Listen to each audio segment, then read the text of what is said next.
Having already made one obvious point this morning, that I am not your pastor, allow me to begin with another. We live in divided times, you and I.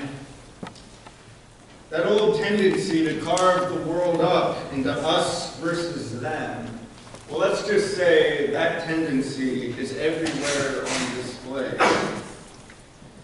In these times, it seems there's little we can't turn into an issue over which to affirm our own correctness, our own righteousness, at the expense of others. Think of all the labels we use to turn the world into an us versus them affair.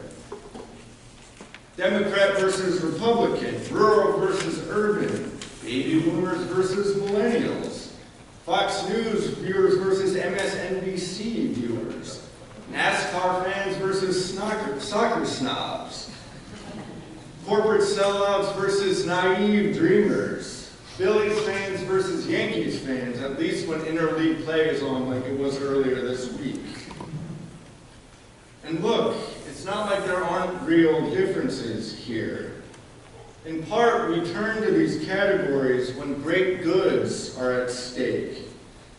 Some of our most cherished values and primary concerns are caught up with these things. We may stress the rightness of our political beliefs when we fear the direction our country is headed, or we may pledge our allegiance to a news outlet because of our concern for the truth. So yes, there are real goods here, and we shouldn't pretend otherwise. The trouble, though, is that sinners that we are, we tend to misuse these good things. Our concern that the wisdom of our age group be heard, or that our desires and our ambitions be recognized, all these can become ways to justify ourselves at the expense of our neighbors. To think that in the big scheme of things, it is we and not they who are on the right side of history. And when that happens, we no longer see others as potential neighbors to be loved or persuaded or learned from, but only finally enemies we are to vanquish. Of course, ours is not the only time and place with this sort of social division and trouble. It's also on display in today's gospel reading. Two of our main characters are as different as they come. First, we have Jairus. And to risk my third obvious point for the morning, he is, well, a he. With all the privileges and property and status that goes with being a man in Jesus' day and age. What is more, we know his name.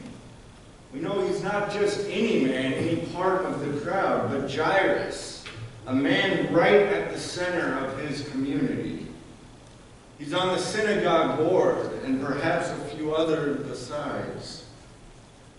He's in that room where important decisions are being made, and is one such person making those important decisions. One can imagine him chairing the local Rotary Club or coaching his daughter's soccer team. You can also imagine the utter shock and terror when his daughter gets this sick. Things like this don't happen to families like that. His daughter's sickness, an unexpected interruption of a good and stable life. And then there is this woman, this seemingly anonymous woman. We don't know her name. We don't know what to call her. So in the place of her name, we have her ailment. She has suffered from what our NRSV translation euphemistically calls a hemorrhage. And if the physical toll of this were not enough, there have been all sorts of indignities and mistreatments. Out of her desperation, she has visited hucksters and conmen, more than willing to take her cash and offer her false hope. And if that's not enough, her bleeding would have rendered her ritually impure, unable to come to the synagogue, unable to be a part of gatherings like this one. She can't join in worshiping God or in the community's rich life. She's cut off from those relationships that can make one's suffering easier with a prayer here or a casserole dropped off there. If Jairus has crowds of mourners at his house, this woman suffers alone. So here we have two people who are in very different categories when the census is taken. Even if they live in the same town, they inhabit different worlds. But these differences are not the end of the story.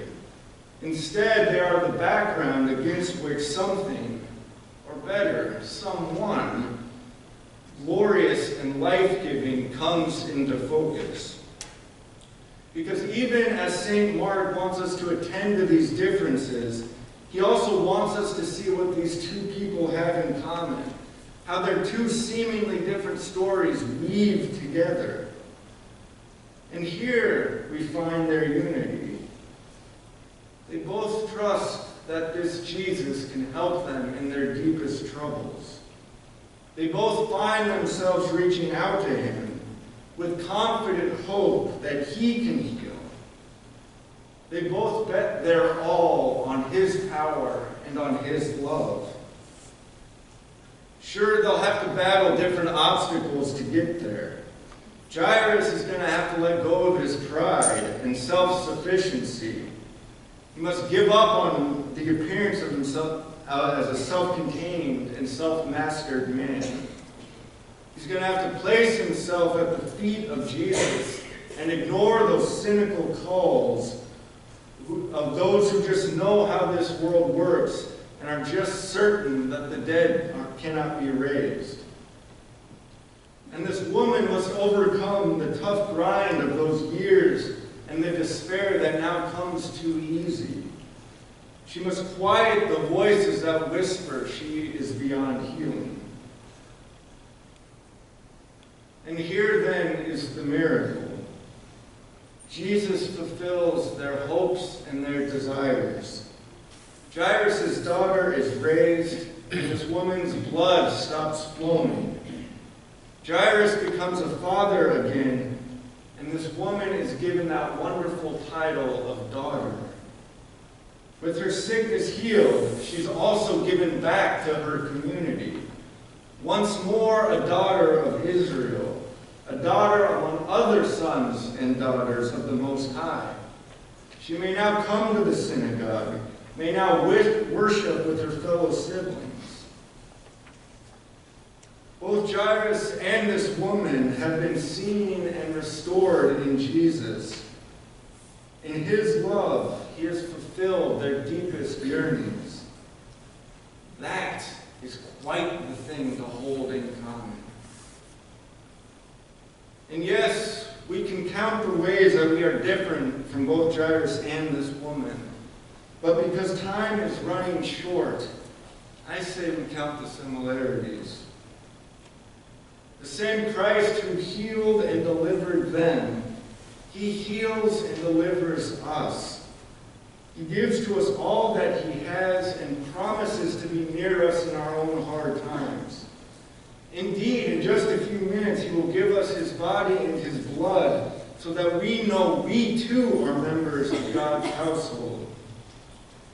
And he gives us the gift of himself not because of all those categories and identity markers that we hold so dear, but because he is the faithful one, God in the very flesh.